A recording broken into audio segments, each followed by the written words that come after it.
Today on episode 476 of the I Am Salt Lake podcast, we get a chat with Lacey Page and Kristy Stoner from Utah Taste Off. In this conversation, we get to find out all about Utah Taste Off, how it started, what it's about, how we can get involved, and how you can get involved. Everything you want to know about Utah Taste Off. The two of them have such a great story. They are so much fun to talk to. They really are. I think you guys are going to enjoy the conversation. Yeah, but before we let you guys hear the conversation, we're going to introduce ourselves. That's a good idea. It's a good plan. I'm Chrissy Hollifield. Hey, and I'm the husband, Chris Hollifield. That's right. And if you're a longtime listener of the podcast, thank you for coming back and welcome again. But if this is your first time listening to this podcast, you might be wondering what it's all about. We come here every week with a brand new episode where we get to showcase awesome people here in Salt Lake City and the surrounding areas. We get to talk to business owners, authors, tattoo artists, restaurant owners, breweries, distilleries, food truck owners, really anyone that might have a cool story to share. All right, like I said at the beginning, on this episode is Lacey Page and Kristy Stoner, the founders of Utah Taste Off. Well, I guess now Las Vegas Taste Off too. You're going to find that here in the conversation. Spoiler alert. Such a great conversation. I really love talking to these two, and I think you guys are going to love the conversation too. So let's get into it. Kristy, didn't we meet you at Five Alls? Yes. Yes. Yeah. We totally did. So excited to talk to you guys. I came home and I was like, oh my gosh, Chris, I'm sitting there eating my dinner and all of a sudden I hear someone quote Aladdin somewhere behind me. And I just freaked out. I turned around and I had to yell the rest of the line across the restaurant. And then I forced you guys to have like a half an hour long conversation with me during social distancing. When was this? Was this like right at the beginning of the whole pandemic, or was this kind of in the middle of it, or when was it? It was cold. Yeah. I was going to say it was cold. There was a fire going. A couple of months ago? It might have Oh, been was it just January. pretty recently? It doesn't matter. Yeah, It does. it was I thought one it of was those like a year times. ago. I thought it was like. Anyway, we're finally going to chat though. I want to find out about Utah Taste Off though. I want to find out. Let's start right there. Like, how does it work? Let's find out the story first of all. How it even started. How did the idea start? The story's kind of silly, but I love it. So for my birthday, I wanted sugar cookies. I didn't want a cake. And so I conned my awesome, amazing friends, Lacey being one of them, into rounding up all these sugar cookies all over the valley. We got like 13 different sugar cookies. And that's what we did for my party. We put this little taste test together. I made little voting cards and we tried all of the cookies and had such a blast. Lacey's cute husband posted it on social media and all of his friends were kind of freaking out. This sounds so cool. We want to do something like this. And that was where we got the idea to throw our first party, and it was all kind of history after that. So who said we should run with this as kind of a business, though? Whose idea was that to kind of run with it as something a little bit more than just for fun and games? That was Kristy. That was also kind of an accident. Well, an accident. I mean, is it a good accident? Happy accident. It was a great accident. So me and Lacey had an event planning business, and I thought, hey, I'm going to throw this awesome party, and I'm going to show everyone that I can throw a big, beautiful party. It just happened to be a fun cookie tasting party to go with it. So I threw it, and I was, touting my business and like letting everyone know what we did, and no one could care less about that. Like everyone's like, okay, that's cool, but when are you doing this again? Because this was really fun. And what's your next food that you're going to do? So when I realized there was a demand for it and that people wanted to do it again, it just kind of snowballed from there. So we threw our first like official taste off in July 2019. And yeah, at first it was just big events, something big and grand that we could do on a big scale and get a bunch of people together, have soda bars and swag bags and raffles and photo booths. And at the end, when we announced the winner, we had confetti poppers. They were amazing. And I'm so excited for the day when we can bring them back. But they were really time consuming. We couldn't do very many of them. So we did one in July. We did one in October. We did one in February of 2020. And then they ended after that. Yeah, they sound like a lot of work. So let's explain to the listeners. I mean, I know how Utah Taste Off works, but let's explain to the listeners in a pretty easy, simple form how the idea works. Like if they want to take part in it, if they want to do it, how does it work? How does Utah Taste Off work? So once COVID hit, we kind of transitioned into these take-home boxes, take-home kits is what we call them. So every week there's a different food theme. So right now, just went on sale was cinnamon rolls. So the first week in April, you'll get to pick up your cinnamon rolls, but you have to pre-order. Right now, we have a couple weeks where you can order these cinnamon roll kits. And then once you've pre-ordered them, you get to pick them up at your time and day. We have 3 different pickup locations in Utah County, Davis County, and Salt Lake County, and over 3 different days. So Davis County's on Thursday, Utah County's on Friday, Salt Lake County's on Saturday. And after you go and pick it up, and we just started delivery actually. That was a big, exciting adventure to try. How's that going? Wow. Yeah. Wow. It's going good. Oh, good. Because that's also a lot of work. It is a lot of work. It's just a lot of... Like, do you personally deliver them or you have like the post office deliver them? We have about 18 employees, and so we hired a delivery driver, and we'll just hire him as the demand gets higher because people love the delivery option. Yeah. And we're still all sitting at home not really knowing what's going on, and we miss all of these foods, especially those of us who used to go to an office. You would always try a new thing that you saw, a new local this or new that, and it's kind of got ripped away from us. And so you guys are it feels like you're bringing the experience to us. Yes. And it was like a way, like Kristy wanted to find the best sugar cookies. So it was like, well, we got to try them all next to each other. And it's amazing.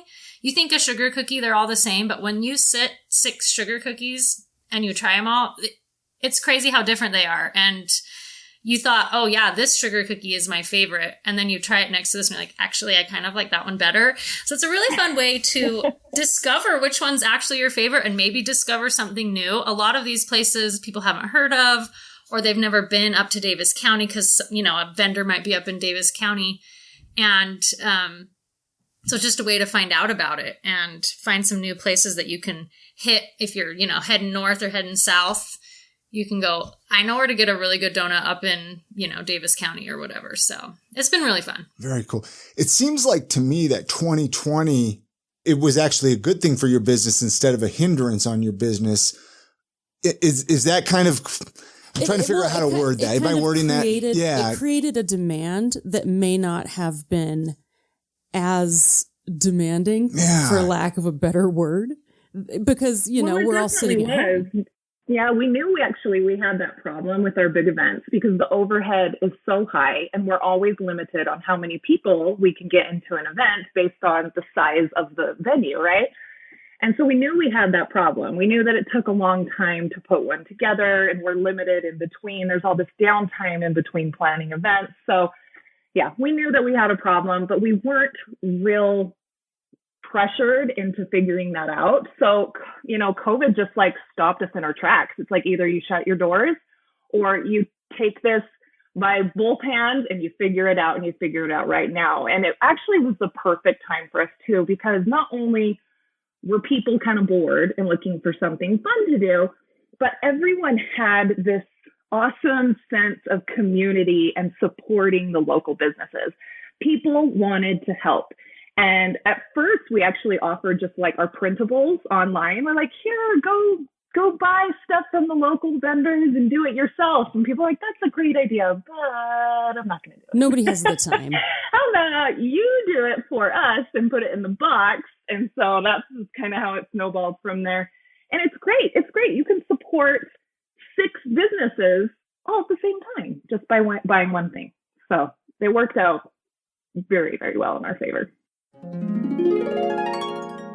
All right, we're going to take just a couple of minutes and tell you about one of our awesome sponsors, Marijuanaorg. First of all, I want to let you guys know that when you guys support our sponsors, you're directly supporting this show. Hey, Marijuanaorg is your #1 spot for all things medical marijuana, medical cannabis, CBD, and THC. I don't know if you guys all remember Tim Pickett, if you go back to episode 420, when we found out all about medical cannabis here in Utah. Well, now UtahMarijuana.org is a sponsor of this podcast. Their team of medical cannabis experts, they make getting your medical card super easy from your first office visit to navigating the state card application and beyond. And with over 20 compassionate and highly skilled qualified medical providers ready to help you find relief, you won't have to search for a doctor willing to recommend cannabis treatment. The patient experience team at UtahMarijuana.org is dedicated to helping you get all the way through the process so you can get your medicine legally. And they have been amazing. I know I've mentioned it a couple of times, but I am a patient of UtahMarijuana.org, and I'm up for renewal, and they have been so incredible helping me understand how to cross my T's and dot my I's and make sure that everything's in order before it expires.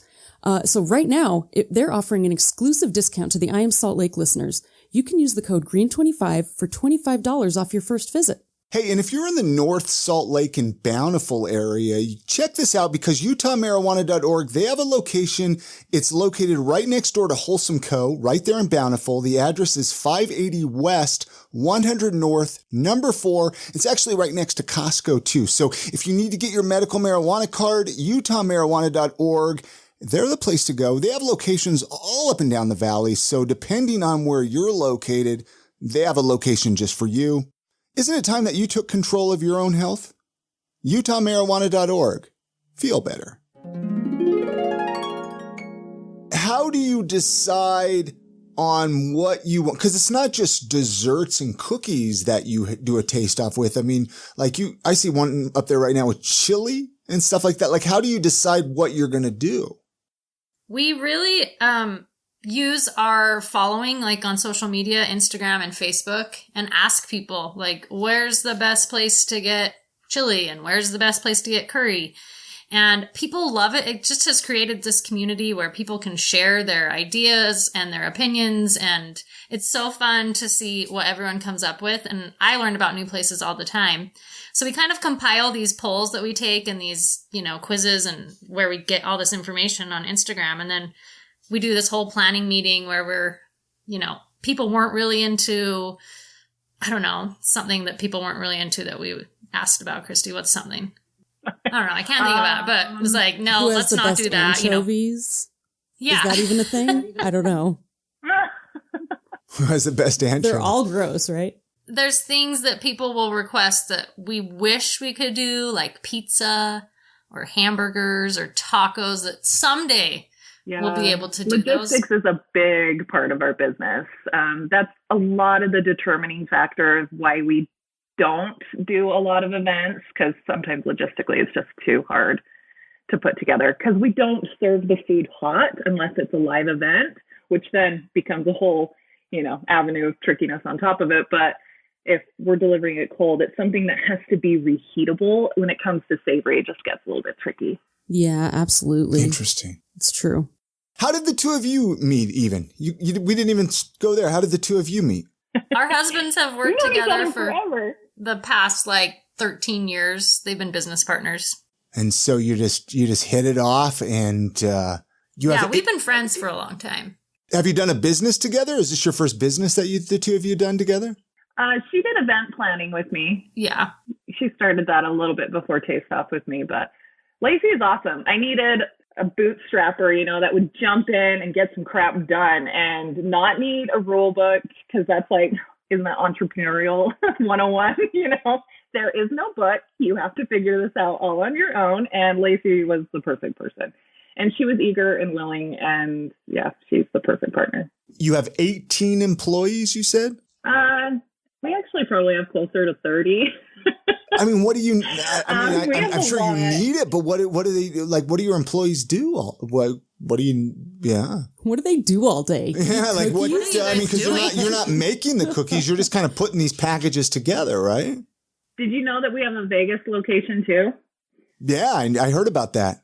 Yeah, so we have 5-ish employees that work just with Vegas, and then the rest that do Utah. But yeah, there's a lot of logistics. I mean, marketing alone, we have food photographers, our social media girl, our girl that does emails. We have the girl that does the back end. We have 2 interns. Our prep team, we have 3 managers, and all of the prep employees that come and do the assembly line of the kits.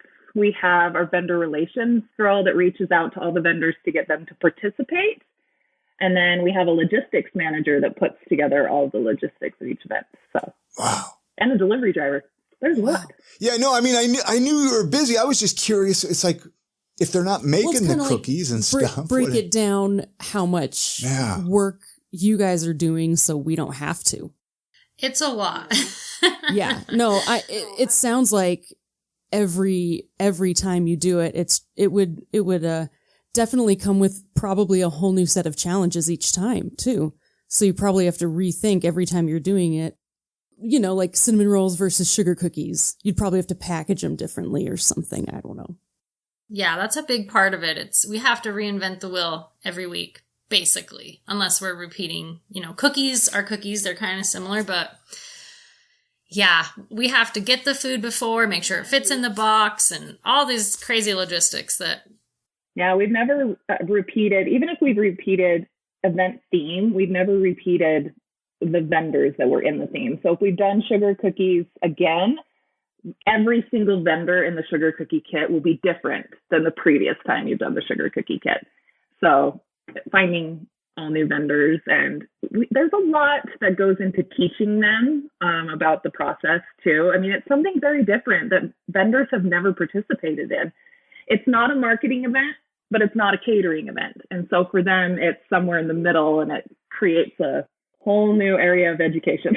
You know what it makes me, it's like the glam box of foods, right? Of local foods.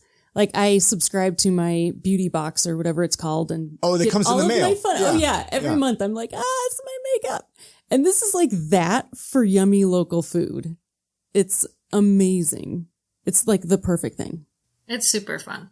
And it's every week. So how can like a local businesses, I mean, I'm sure you're always looking for local businesses to be part of it. So I'm sure we have listeners that have local businesses. Could they just reach out to you if they're interested in having some of their food in an upcoming box? Yes. Yes. I mean, I guess you wouldn't say no to that. All of them. I don't even remember. So there's a whole place on our website, if you go to tasteoff.com, that you can reach out to us. Because I'm sure by now you have more people reaching out to you, so you're not having to go out and do all the legwork. Because I know how it is even doing the podcast, right? A lot of people hitting me up to come on the podcast, and so it's like, that makes my life a lot easier, so I don't have to go out and find people. I mean, yes and no. There's still a lot of work. It helps to have the social media posts too, where they're asking who has the best ice cream or whatever, and then people tag their favorites. So then they're like, who's this? Who is this Taste Off thing? And anyway. Was there ever a box that you created that you're like, oh my gosh, we're never doing that again? Like, did you find out that some food is not worth dealing with? There's a couple. They probably don't want to talk garbage about. You know what? That's a fair question. I apologize, and don't apologize. I take it back. Because I don't want to put anybody on the spot. I mean, I'm sure everybody's great. It just doesn't maybe package well. Well, there's different reasons as to why we would never redo an event. One, if an event doesn't sell good enough, then obviously it's not worth our time to put the effort into it. So we do try to do our research to try to figure out what people want, because otherwise, we're just wasting our time.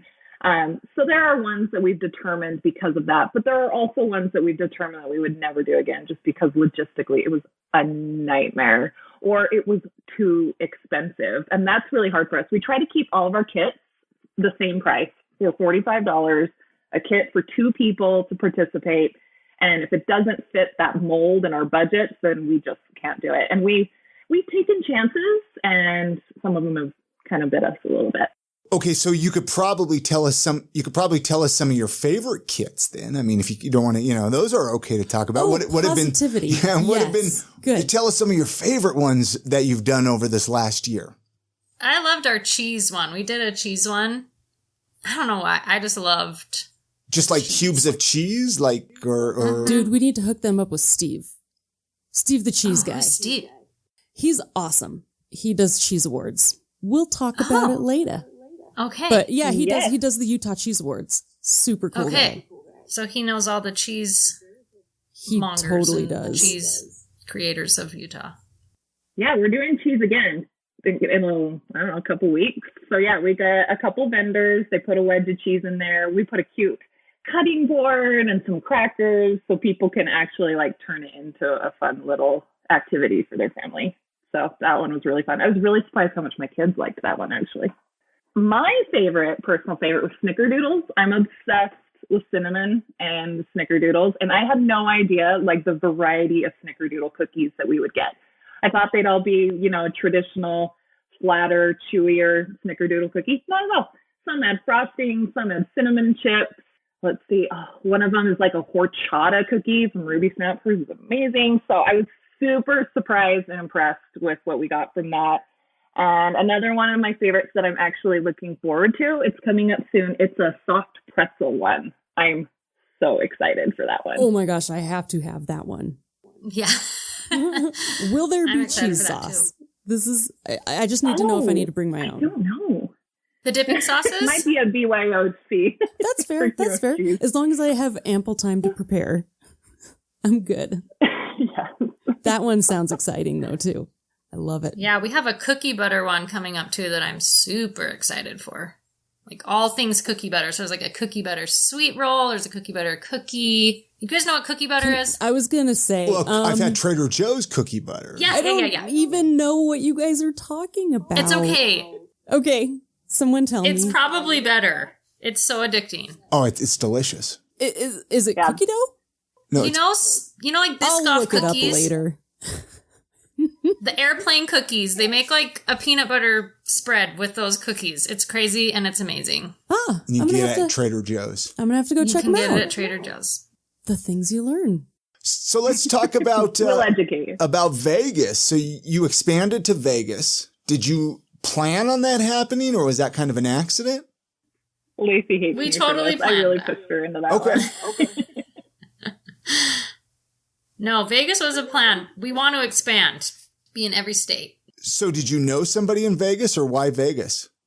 Vegas is close, has a lot of the same like demographic, a lot of the same audience. We felt like it would be really easy for people here to share with people in Vegas to get the word out a little bit quicker. Yeah, we actually have a lot of people that want to expand to a taste off in their own location. And so I'm the type of person that I don't feel comfortable giving someone a job if I haven't tried it myself. So like even like to the delivery driver, like I've done everything in our business. And so I'll test it out, see how it works, see what we need to fix, and then I'll give it to someone else. So that was kind of our attitude with Vegas. I'm like, we just got to try it. We just got to see if this business model is duplicatable, if we can work with different demographics and, different food tastes and different vendors. And it's been great. It's been going exactly how we planned it would. So yay for Vegas. So, and you kind of mentioned in that same question, you want to expand. So you want to see this go all over, like all 50 states. I mean, would you like to franchise it or something? Or how would you like to see that? Or have you thought that far? No, we've thought about it. We just don't know the best approach. It is tricky to expand that much and kind of maintain quality control along the way. That's like a whole job itself. It is, but it's definitely one we're willing to take on. I mean, we want everyone to have this type of opportunity, this type of family in every community. I mean, it's something that's really passionate to us. What makes each city and each city's food so unique and wonderful is the local businesses. It's not these big chains. We need to keep the uniqueness, and we need to keep that in all of these cities. And that's actually one fear I have with COVID, is that so many of these local businesses are going to go under, that we're going to lose all the originality that all of these cities have to offer. And if my business can come in and help them to get back on their feet, then that is 100% worth every ounce of energy that I put into this and will continue to put into it. I want it everywhere. I want it to help every business and create some wonderful communities and a really cool place, even like where you can go to for local information when you're going on a trip or something. You know, you can pull up Dallas Taste Off and see what the locals like and see what wins all of their taste offs and get a box for yourself and try some food while you're there. So yeah, I have lots of big dreams. I have a hard time sleeping at night sometimes. Where are both of you even from? We didn't even find out. I mean, did you both grow up here in Utah, or where did you grow up? I grew up in Salt Lake in the Sugar House area. And I grew up in Highland, so just around the corner mountain. Right here close by. Did you ever leave the area?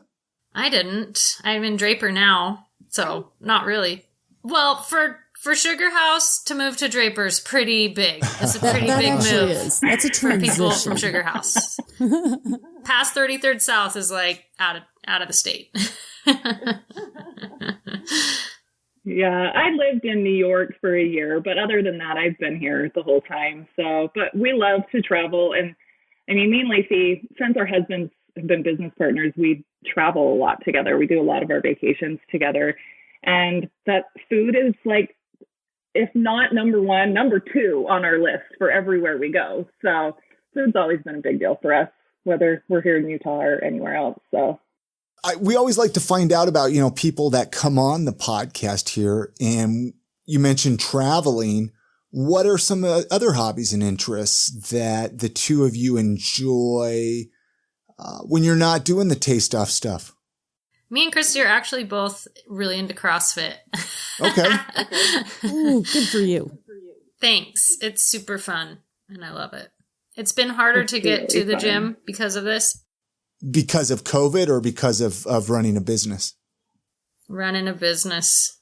Yeah, we have a lot of really similar interests, actually. We both love to go to boating and going to Lake Powell, and maybe that's why we're such good friends. Mountains are really dear to both of us, kind of like a second home. CrossFit. I love spending time with my family and my friends and eating good food, and I love throwing parties and just having fun and being together with people. That's a huge, huge thing for me. Sorry, Lacey, you can give more about yourself. I added you in a lot of mine. It's funny because our husbands are like our opposites. Like I'm more like Kristy's husband and she's more like my husband. So it kind of makes sense that we both get along really well. That's all. And do you have kids? Do you both have kids or no kids? And do they get along? 4 kids, and they're pretty close in age. Yeah, we both have 4, and they're all pretty close in age. Just make it along together. That's so nice. Yeah, our oldest they all like HIIT. It's really unique. It's pretty cool, actually. Yeah. And now we both have dogs. You guys, I just got a dog today. Big step for me. Oh yeah, we heard. What kind of puppy? It's a Yorkie poo. Oh, a Yorkie poo. Oh my gosh, those are they're so the cute. itty bitty. It's so cute. Aw. Congratulations. Good luck potty training. Well, let's, I'm sure you want to get back to your puppy. So we just have a few Salt Lake City questions that we ask everybody that comes through here. So, of course, we got to ask you guys. And then I'll let you get back to your dog. But, we have family and friends. And when I say Salt Lake City, I say the area, the valley, the mountains, the area. So we have family and friends that visit us and they want us to give them a tour. Where do you guys like to take people? I've had people, the mountains or Park City or downtown Salt Lake or the Great Salt Lake. I don't know if you have any favorite spots you like to take people. If I have a lot of time, I'll take people down to Lake Powell, but that's pretty hard. So if we have to stick in the valley, I'll probably take them out on the boat so we can go up to like Deer Creek probably or Jordanelle and take them boating. My hope someday is to have a cabin. I love the mountains. My grandparents had a cabin and it was in Midway and we were there all the time. And when I had access to it, we definitely took advantage of it, but I don't have that in my life anymore. And that is a goal of mine to get that back. So mountains, water, and doing some fun things and enjoying the scenery while you're at it. What about you, Lacey? I always tell people to go to Park City just because I think Park City's awesome. My dad actually owned the Chevron in Camas, which is just a little past Park City. So I love going up that direction and just being in the Uintas and I don't know, anything up there. But I do love the Dodo restaurant in Sugar House. That's always a recommendation I have for people, especially their desserts. Yeah, they do have very good desserts there. What about you, Kristy? Any favorite local eating spots for you? Do you like any favorites? Oh my goodness. Food recommendations. You guys, I know way too many places now. It's gotten out of control. You've like decision paralysis. I have to be, yes, I have to be really specific. I'm like, what do you want? Okay, let's be specific then. Ooh, yes. This is going to be like a fun game. Okay. The best cookies that you've had recently. I don't know. I want to know where the best... If cookies. I don't know if I'm allowed to do this. Well, if you're looking for something super unique, I would say go to Ruby Snap. She uses very, very high quality ingredients, and she just has really, really unique flavors. If they're looking for something, super Utah, I would say go to Crumble because that has like Utah written all over it. Yeah, my favorite's Goodly. Good cookie places out there. Goodly cookie. Goodly. Warm, straight. I have never tried those. Their oven to your hands. Ooh, to try those out. Oh, definitely. They're the ones that have that snickerdoodle with the cinnamon chips that they make. Okay, that's they so make their own interesting. Cinnamon chips inside. I've never even heard of cinnamon chips. Yeah, they make them in-house, and it's called the Cinnajahn. It's amazing. They also have a white... I can talk food all day. This is bad. I know. Raspberry white chocolate chip cookie. It's to die for. That sounds And good. who is that cookie? Who has that cookie? Goodly. That's cookie. also good. Goodly. That's a Goodly cookie. Okay. I just want to make sure we're talking about the right place here. When I go ask for that cookie, they'll be like, I don't know what you're talking about. I'll be like, well, Lacey told me. It was so good. Call Lacey right now and ask her what cookie it is. I'm in the wrong place. Oh no, that was a Crumble cookie. I'm over here at the wrong cookie place. What's with all the cookie places? It also depends where you are. Do you think another cookie place could survive in Utah if another person started a cookie business? I mean, there are so many cookie businesses here. It depends where you put it. Like, for example, Twisted Sugar. They're amazing, but they're mostly like northern Utah. They only have like one down in Utah County, and it's in Saratoga Springs. So I'm super lucky because it's right by my house. So yes, they need more, and they need more down there. Like Goodly, they need to come to Utah County. They are killing me. So, but if you came up with something new and different, yeah, probably. I just think that you have to have good cookies.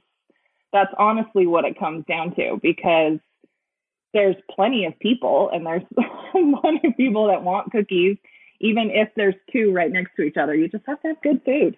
That's all. Yeah, that's all it needs.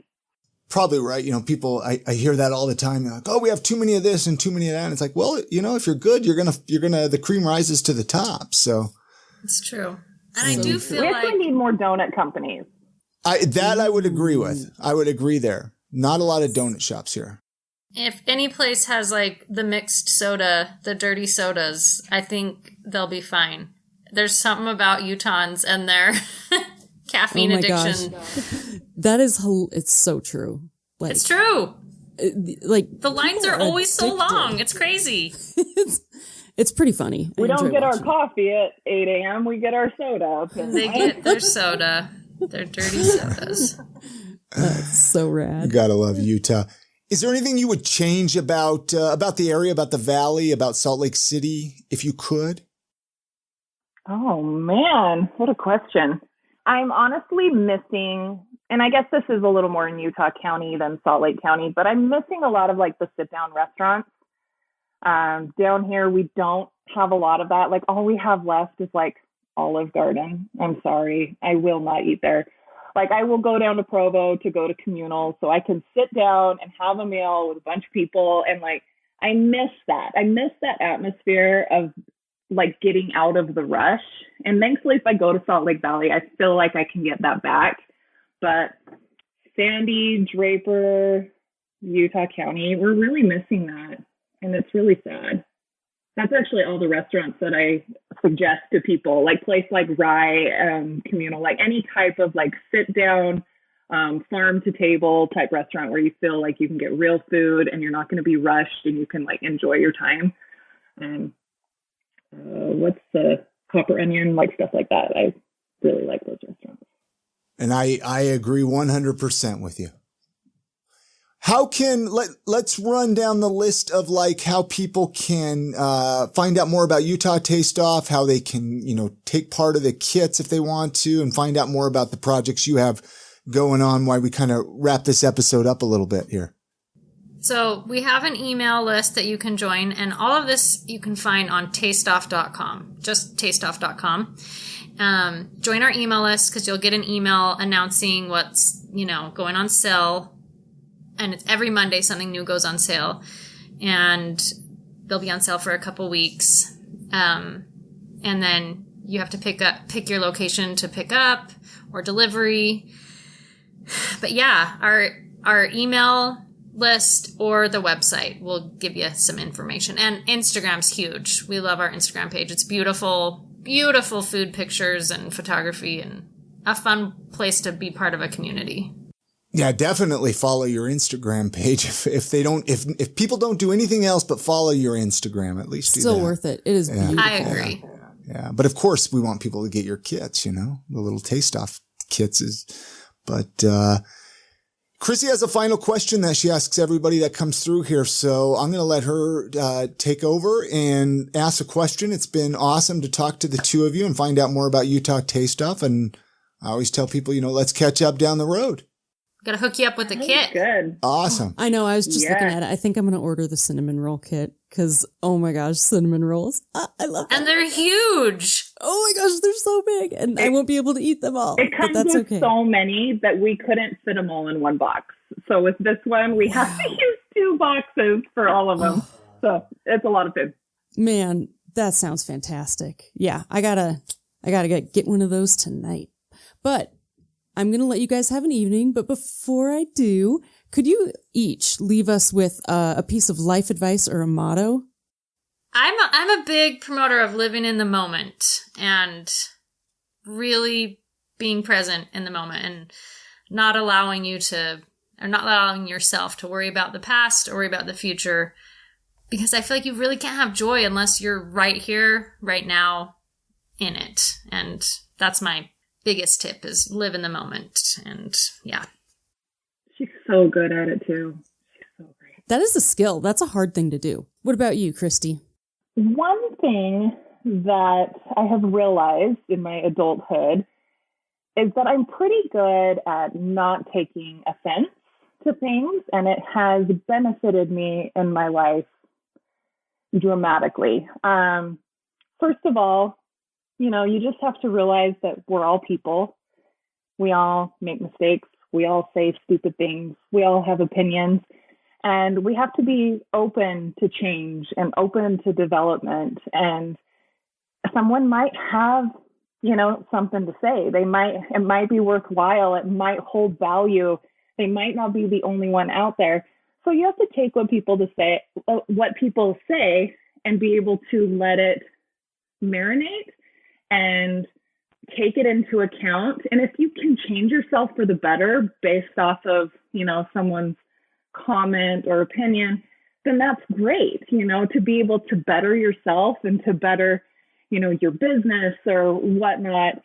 But then if it doesn't hold value and you realize that it's not something that is beneficial in any way, to be able to let it go and to not let it affect you and who you are or your business or your value, and to not let it weigh you down.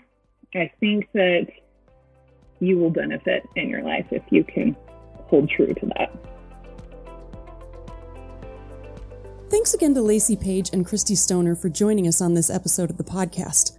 All of the links that we mentioned in this conversation can be found with the episode show notes on our podcast website, which is iamsaltlake.com. And to go straight to this episode, iamsaltlake.com/476. Hey, before we wrap up this week's episode and let you guys go on with your day, I want to mention a couple of ways that you can support the show. And it's important to support the show, I think, especially if you're enjoying it. It lets Kristy and I know that you're out there and that you're enjoying what you're listening to. So first and foremost, leave us a 5-star review in Apple Podcasts. Even if you don't have an Apple Podcast account, I think you could still go on there and leave a review, if I'm not mistaken. It lets us know what you think of the show, and it lets others that might be out there browsing, trying to find new podcasts. Let them know what to expect. Yeah. You know? So leave us a review. It costs you nothing. Or better yet, become a Patreon supporter. I can't urge you guys enough to become a Patreon supporter. This helps keep the show alive. It helps keep our lights on. Go to patreon.com/IamSaltLake and you can find out more about that. You guys have a great week. Get out and enjoy the city. Support local. And we're going to see you next week on the next episode of I Am Salt Lake Podcast. And good night, Grammy.